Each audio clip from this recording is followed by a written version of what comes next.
Welcome to the Edges of Lean.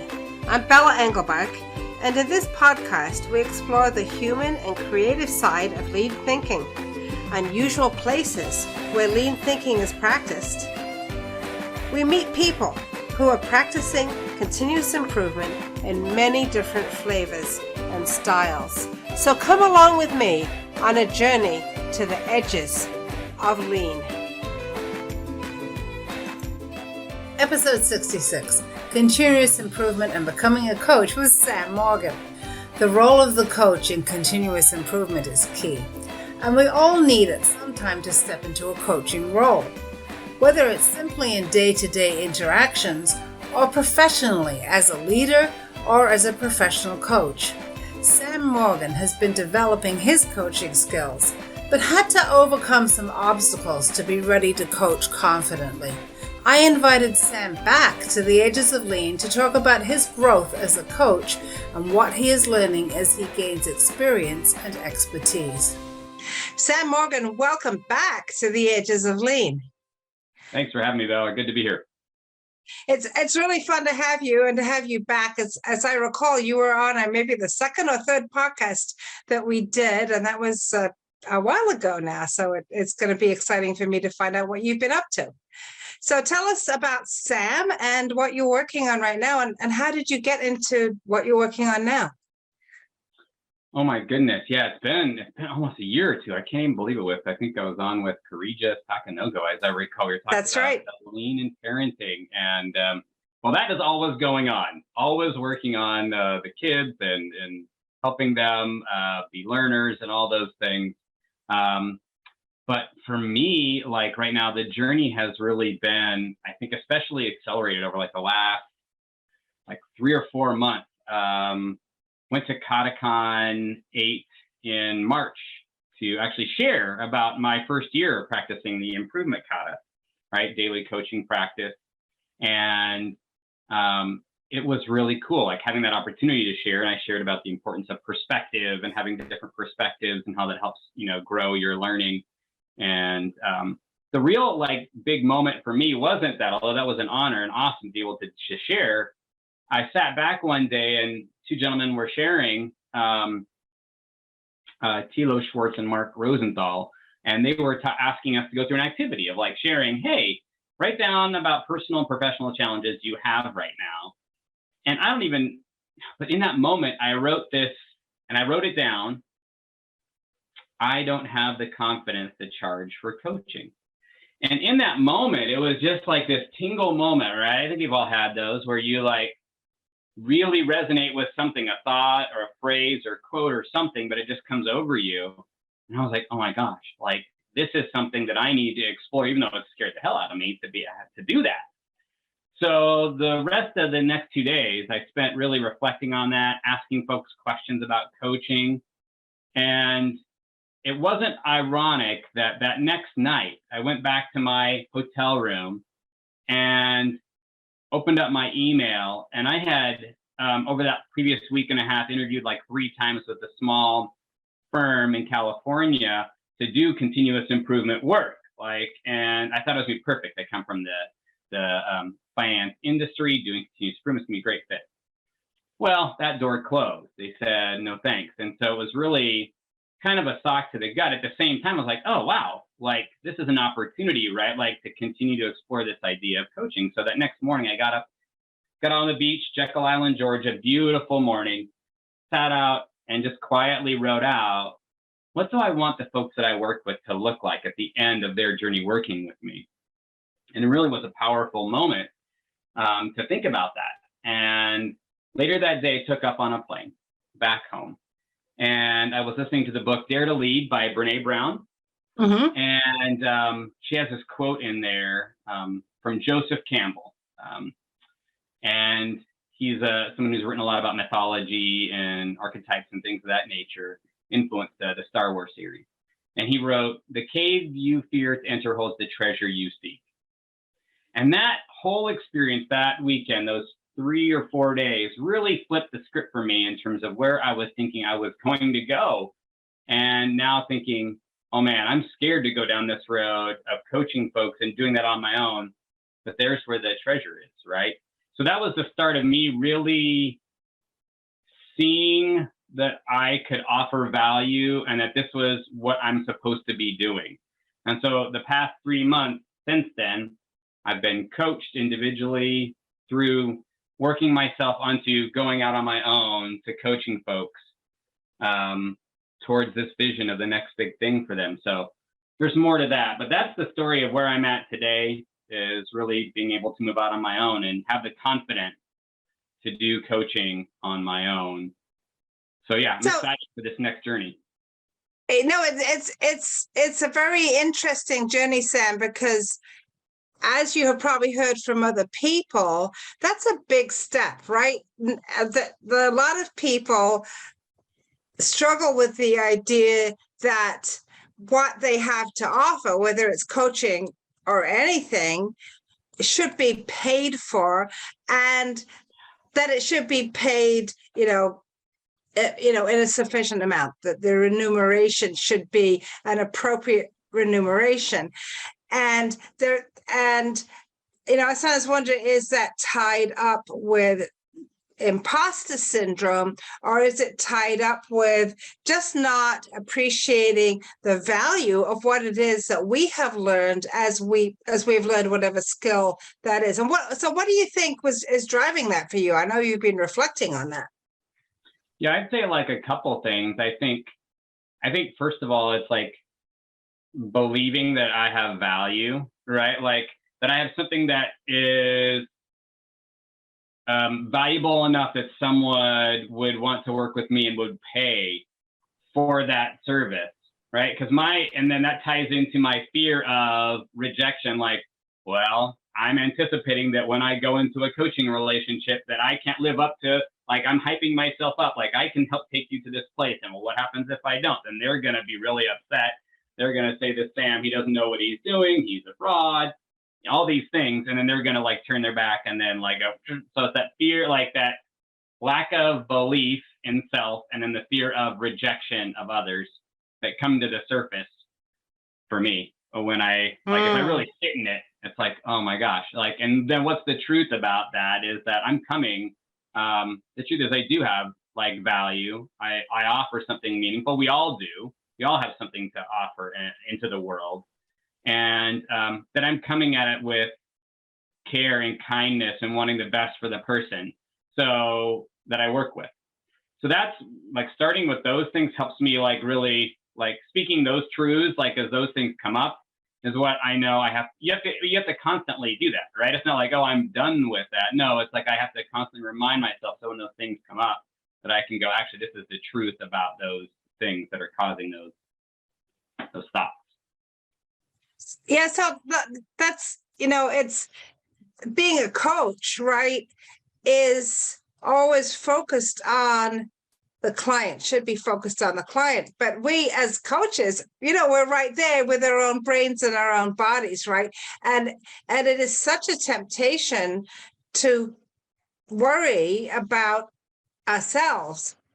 And when the opportunity is to focus on the client and what the client wants to learn, where the client wants to go, and to realize that what the value they're seeking from us is a different kind of value from what we perhaps even imagine for them.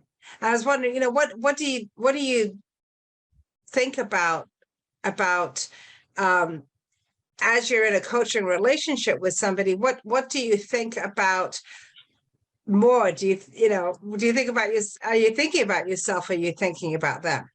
Oh man, this is a good question, because I think you have to have that self-awareness, right? Like, I think going back to what we just kind of talked about, like the belief that I can offer value, right? Like, so, and also, right? So like if you're starting from that place, right? Like I have belief in myself that I offer value to this person. So if you have that going into it, then then when you come from that place, you move to that place of being present, right, in that moment, like with the person, and helping them move towards where they want to get to, right? Like if you're coming from that place, then ideally you're like, it's not like you're never going to, because your mind, we're humans, our minds wander. We're thinking about what we're going to have for dinner, that argument we had with our partner, those kind of things. But when we come back to the present, bring ourselves back to the present, and then we focus on that person being there for them, then I think that's how you kind of hold that space, right? Like, you're always pulling yourself back to the present when you notice yourself moving away or focusing on self or whatever's going on.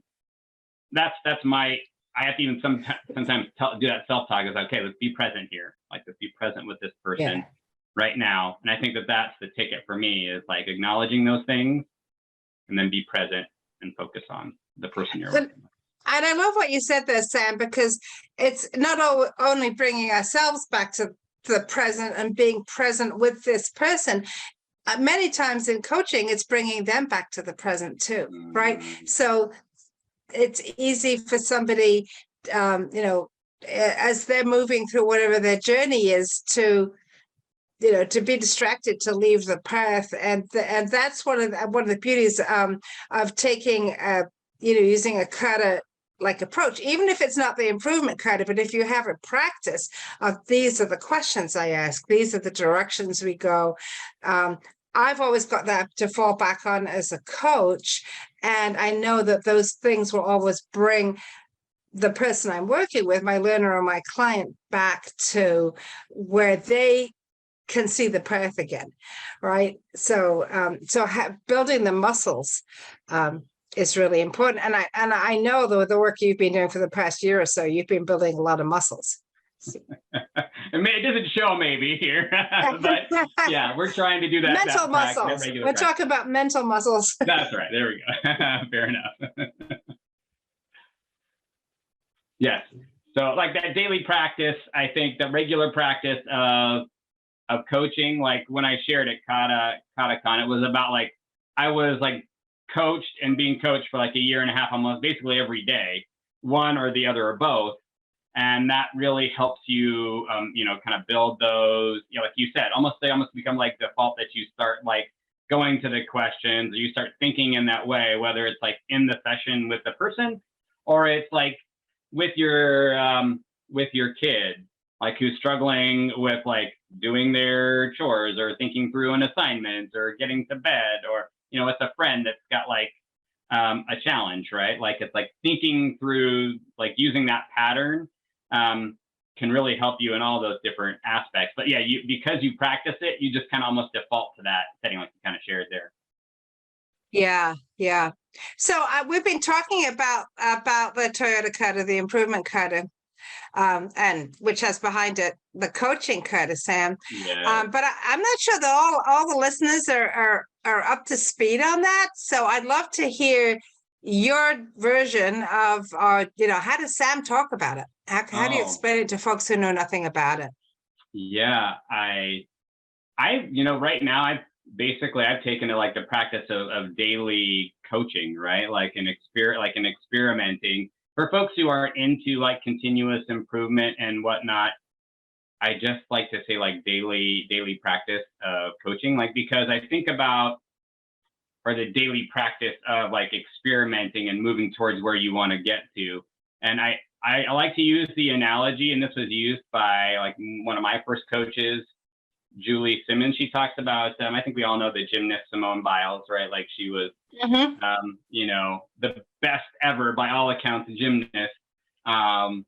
And I think about how she has a coach, and she doesn't practice once every week or twice a month. She practices daily, and she has somebody watching her. And like when she does, I don't even know what it is, a triple flip doo da. She has the coach who's watching her and will like point out like this. They know the way that it's supposed to be done, and they see the little like tweak that needs to be made, and like, okay, hey, you did this part. What about like this tweak? So that's like how I think about the practice of the improvement kata, is like you're helping the person think about that, get clear in their minds about that place they want to be, like have a clear space. Not like if I was headed to New York, like, hey, meet me in New York, you would actually be like, well, okay, what street, what time, we need to know the exact space. So as we're plotting out our place, we know where we are in relation. So helping them get a vision, right, of where they want to be, and then understanding where you are now. What's your current location right now? Like, I'm in Vancouver, Washington on this street right now, and I want to get to this. Like, Google can take me there. All right. And then like, okay, well, what do I need to, like, where do I need to be like in 2 weeks to get to that place eventually by that day? And then you're going to have things that are like in between you and that place, like obstacles. Things are going to come up that you don't expect or you do, and you're going to try something. Just try a little step to do it like that day. And to me, the secret sauce of it is you write out like what's the thing you're going to do, not like a huge one. 15, 20 minutes it should take you. Like, it shouldn't be forever. And then like, what do you expect is going to happen? Like when you do that, like in relation to this step. And then the next day, or the next time you meet with your coach, you're going to review what actually happened, without judgment. It's just like, what happened? Like, what were the facts of what happened while you were doing that? And then like, what did you learn? That's the most important part that I think in like a lot of circles we don't really do. We don't take the time to go, oh, this is what I was going to do. This is what like I expected. This is what actually happened. So what did I learn from all of that? Like, and that's to me like the real, like, the missing ingredient from a lot of improvement work, a lot of coaching, is like really asking the folks that are working, what did you learn from doing that? And then when you do that, then that helps inform like the rest of the journey if you're doing that regularly. So that's what I would say is like, that's like a couple of minute version. I think that's a really, really good analogy, Sam, because I think, almost everyone's been on a road trip, right? And you've had that experience of, I was going to take this highway, but guess what? It's under construction. We need to take a detour. Well, the detour is not clearly marked out, right? So we're going to have to try something and see where it takes us. And then the piece about that, well, what did we learn from that is so helpful, because it's not just what did you learn, like if I'm going to take this route again, I know I got to pay attention, they might be doing construction again and I might have to take a different route, or I've learned that if I have to take a detour, I don't need to panic because I will end up on the right route eventually, whatever the learning is, but also that you can share that learning with other people. Right. So as someone who's learned something, then that's an opportunity then for you to enrich other people as well. And then in a work context, that's really, really critical, because you don't want people making the same mistakes over and over and over again. Sometimes it is better to allow people to, to try something, but it's also, like that building up of knowledge personally and for other people that's actually how scientists do science, right? You learn a little something, put it out there in the literature, somebody else learns something, eventually you put it together and you really, really understand something. But I love that analogy. So. And to your point about like, and I like how, so taking the analogy even further, and I might just have to use this, steal that one whole picture, because I like how you like added that whole idea of like on the trip, you're going to run into things you don't expect. All right. Like construction, or like something on the map was there that isn't it, like something was on the map, right? But now it isn't, right? Like those things that you don't expect. But then when that's the key takeaway for me, what you said caught my ear was, well, now I have the confidence to know the next time when I go on a route, when something unexpected happens, like I'm okay. Like I can actually make my way. I can actually like get to where I'm going. I don't have to be afraid. And I think that for me, like when I'm working with folks who are individuals who are working towards like, I don't know, like if they're an entrepreneur that's like, oh, I want to get to this, this business I really like, have always had a passion for and wanted to get there, but they've like had fear because they're like, I don't know what the path is to get there. And the thing is, like, when you start moving out and you start taking those steps and you like look back and you're like, oh yeah, I can actually do this. I don't have to be afraid of the unknown anymore, which is what tends to happen when you step out Yeah. You're like, I don't know what's going to happen. But when you start practicing it, then you're starting to build that muscle of, I can deal with the unexpected because I'm just going to try something, and then it may or may not work. I'm going to learn from it, and then I'm going to try another something. And that's, to me, the beauty of this pattern, is it builds that confidence that you can handle the unexpected. Yeah, and that is something that is certainly worth paying for, right? The opportunity to build the muscle, because you can read the book, right? Anybody can go out and read the book, but you don't build the muscle until you do the practice, and that's that's the value, right? I'm snapping my fingers at. Yeah. For those of you who can't hear what he's doing, that's finger snapping going on. It's not. It's not interference on the recording. That's a good one. Yeah. So you are certainly at a point, right, that I think that a number of my listeners have been at that point of saying, all right, I'm thinking of stepping out on my own, and there's a different kind of pressure there, right? When you do that, particularly when you are responsible for other people. So I do think that can kind of pull you back and say, gosh, I don't know, I've seen other people do it, but I don't know if I can do it. What are some of the things that you have been putting in place, some of the patterns that you've been trying to establish over the past couple of months to help you move through that? Yeah, I think most importantly is like making sure that you're clear on your purpose. Like, that's the first thing that we should all have clear, right? Is like, what's my reason for being here? Because if you can't move out into something, you could, but it's not going to become, it's not going to pull you towards it if it's not aligned with your purpose. So I would say for me, it's always coming back to that, like, what is my purpose? For me, it's being a light, encouraging, empowering, being someone who provides hope and inspiration, and it brings passion, and all the things that the different elements of light are is how I want to show up. So having that helps me when I get kind of I can get lost in all the oh my God, I have all these clients, I'm not at this spot. It's like, okay, well, what's your purpose? Bring it back to that. So I would just say, for the first step for folks would be to get clear on your purpose, get very clear on that. And that sometimes that can happen in a moment. Sometimes it can take, for me, it took 9-10 months of just daily reflecting and thinking about purpose. So it can happen in so many different ways, but whatever way that happens, be clear on that, so that then when you are moving towards that vision of something, whatever the vision is that you have, you can go, yeah, that aligns with my purpose clearly. And what's gonna be the byproduct of that is that you're gonna be so energized and empowered and passionate, oh yeah, this is so, and it's gonna be so, because it's so fulfilling because it's in line with your purpose, right? That vision is.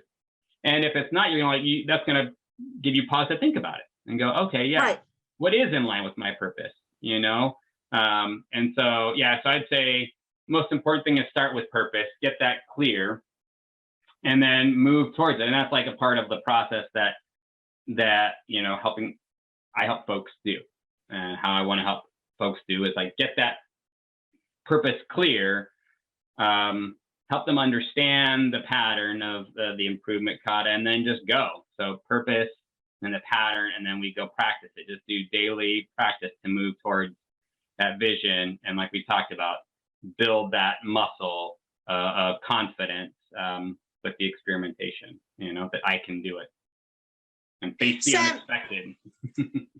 Yeah. Sam, for the folks who haven't met you before, tell us about the series you did on purpose. Oh, yeah, that was a fun one. That started 2 years ago when I was really looking to build my coaching and problem solving skills. I'd applied for multiple kind of continuous improvement lean positions at work. And I was finding the gap was, hey, you could use some more coaching and problem solving. So I'd gone online on LinkedIn. To be quite truthful, I don't know why I had got back online on LinkedIn, but I was like just looking for how can I build my skills up in those areas. And so I found this cohort with Katie Anderson and Karen Ross. Of course, you know both of those ladies in the Women in Lean. And I was like, this looks kind of interesting. They're talking about some of these similar things. So I jumped in it. And the first activity we did was to draw out our purpose, like actual physical picture, draw out our purpose. And I still have it. I should probably like put it right here because it was like such a key piece for me to like start that journey. And so every day for 6 weeks, the goal was you have your purpose, and then every day you have an intention and a little action that you're going to take in line with that, and then you reflect on that every day. And so my first intention, the first day was I'm going to say yes to something I wouldn't normally, I say no to something I wouldn't normally do. So essentially moving past fear, right? And so the thing that I said yes to was like, okay, I'm going to do a video on LinkedIn describing like what this process is. And that first video was 90 seconds or so, something like that. And I got a lot of cool like response and engagement and people really interested in like that whole deal. And I was like, okay. So I tried it again the next day and it's like, oh, I'm kind of enjoying this. And from those first few days of doing it, I said to myself, I could do this for a whole year. And so sure enough, I called it 90-second purpose. And I did that every day for a whole year. I think minus 1 or 2 days where like I was out camping or technical difficulties. Yeah. But like every day for a year, I was posting about purpose. And so like through that process, like every day, like there was a different learning. And like finally after 9 months, I got to a place with the help of like Karen and others who were like giving me like feedback and encouragement of like, my purpose is to be a light. Like I had made this statement and then I like brought it down. So that's like the whole idea, right? Of like, it can be a journey like that. You find your purpose as you go along and you're experiencing life. And you can also have a moment where you're like, oh my gosh, this is my reason for being here. And so that was so fun. Like I did a whole year of that and just had a blast and learned a lot. Learned a lot about making videos. I even got my daughter Serena even like did some editing on that. That was just super. It was just like a whole fun thing. And now she went and often did her own TikTok channel, which she's really enjoyed. So it's been like a blast. Like, and that finished up. It's hard to believe, like a little over a year ago. So yeah, it was super fun. Yeah, it's very memorable, Sam. I think it's a good series. And I think that stuff can still be found on LinkedIn, right? If people kind of go back into your posts. I've got a YouTube channel where you can go. If you were bored for like a day and you wanted to, you could watch all 360. I think I posted 363 videos or something like that. So they're literally all there, along with my CI5 episodes. You could spend a day and probably be done with my face for quite some time. Well, I'll put it a different way. If you really need some inspiration and a little push towards finding and articulating and moving towards your own purpose, go check out Sam's YouTube channel and watch some of those videos. And I can also see Serena's great production work. Oh my gosh! Yeah, look on the first day and then look like on the last day, and then like yeah, you can see the change. Oh my gosh! Yeah. It's really interesting too. Like, and I think that is very true. Like, of even like kind of bringing it back to our conversation about like coaching and like when you start and then like when you finish and you look back and you go, man, like I've learned so much and grown so much through the whole process. And it's really cool to reflect back and look and see. I'm like, man, there's so much to learn and grow. And I mean, to take from that whole process. Yeah. So it's really fun. Yeah. Yeah. So Sam, you're just going to bring the conversation back to coaching again, as you've done. One of the things that I think is very interesting about lean coaches, Kata coaches, is that type of coaching seems to be somewhat, I would say, separated from the rest of the coaching profession. And yeah, I think that there's something that's gained and there's something that's lost in that. Certainly I think, what is gained is this, first of all, the complete faith in the learner and the client and their ability to grow and to improve, and just a really, a good way to build those muscles, right? To do that. I think what is lost is that I think sometimes that there are situations where what the client needs, that those patterns may not be the best patterns for that time. And that's something that, in my own coaching that I'm always looking at. I like to fall back on the Kata. Sometimes there are times when what is happening is something a little bit different. And I was wondering, have you thought about how to address that? Well, I mean, how do you guide clients in selecting challenges that are appropriate? Yeah, like my first, like when you were saying that, my first thought was like, I don't know, but that's the thing about, like, if you practice the kata on yourself, like, I'm gonna learn as I go, right? Like I have that mindset, like, because I'll just say off the top, like, the people that I am going to be focused on working with are people that are interested in doing coaching daily.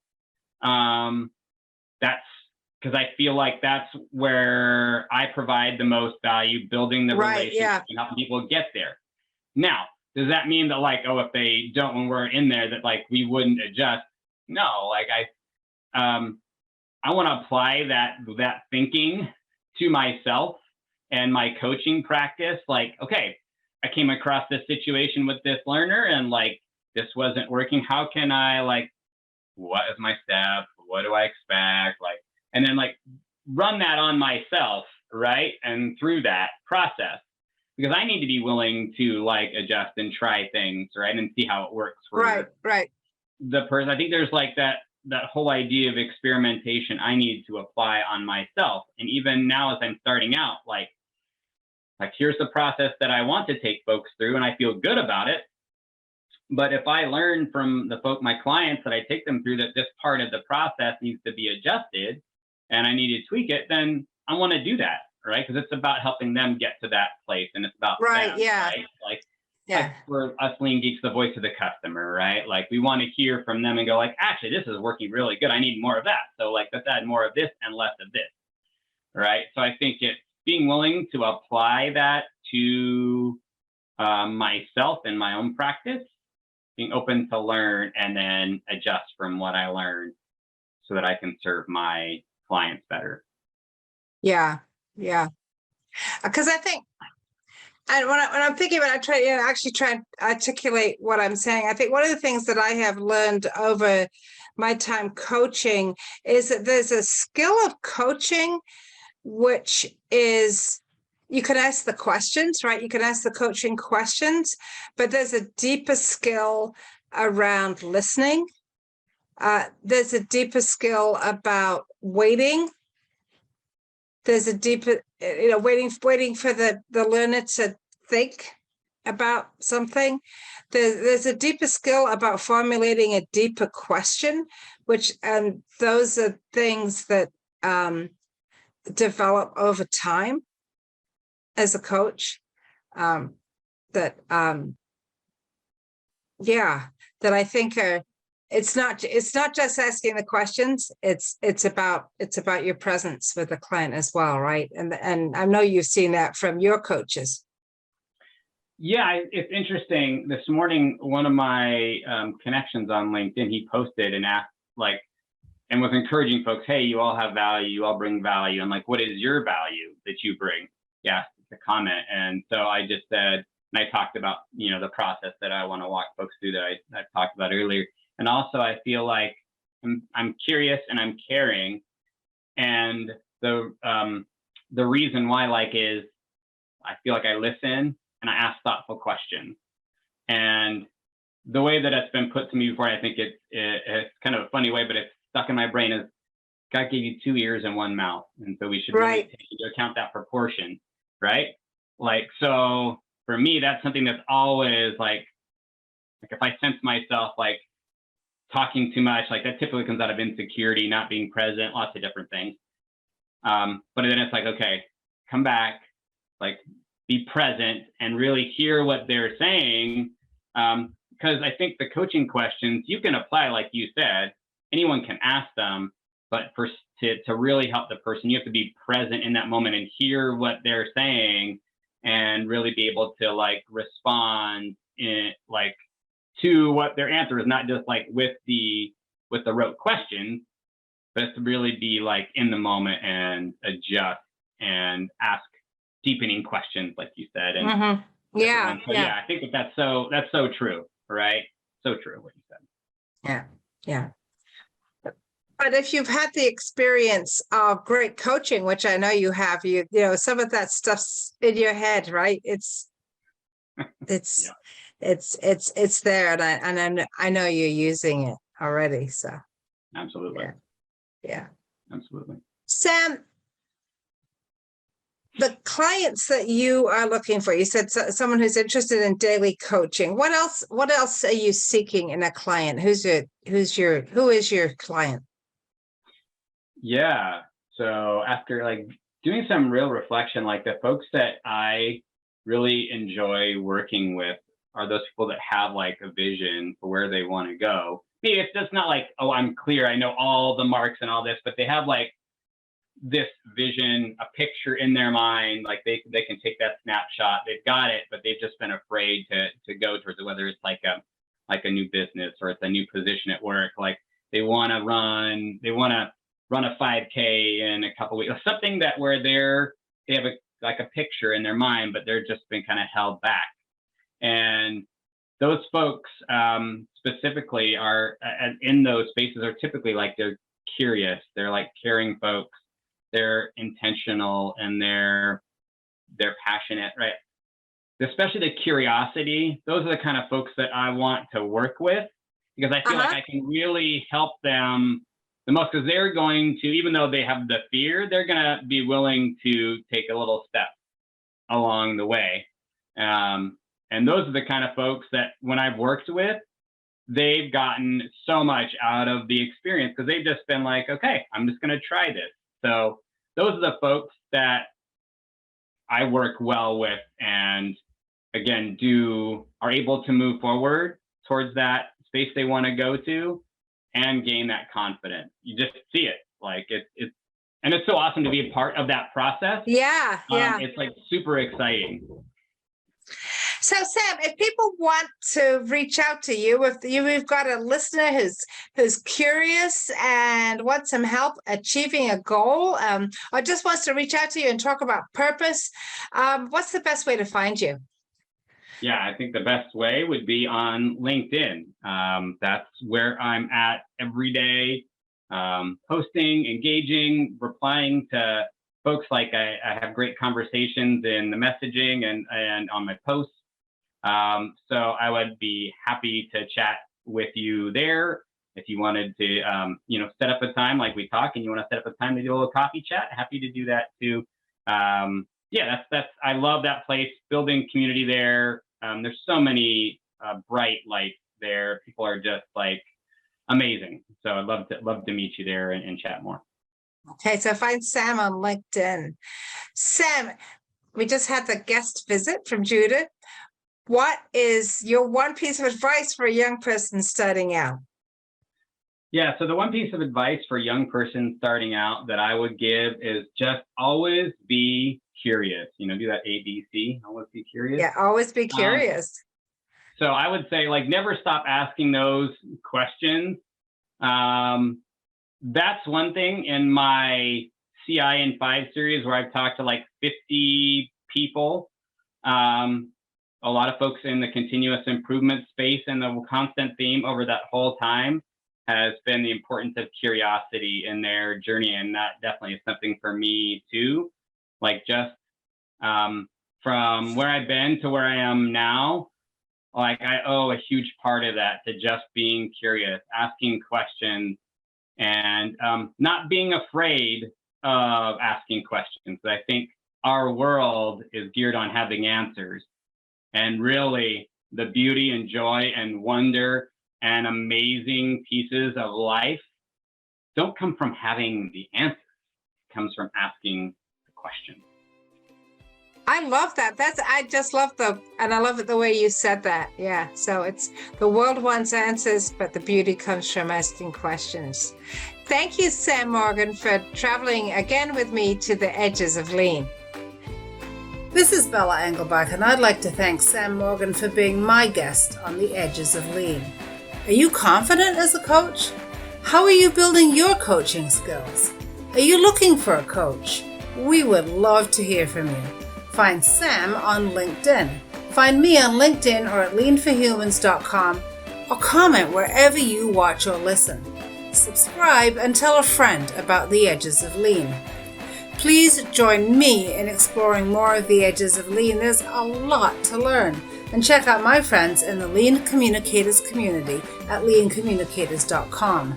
You'll find more podcasts and videos with lots of great new content every week. The Edges of Lean is written and produced by Bella Engelbach with support from Podcast Inc. This is a Lean for Humans production.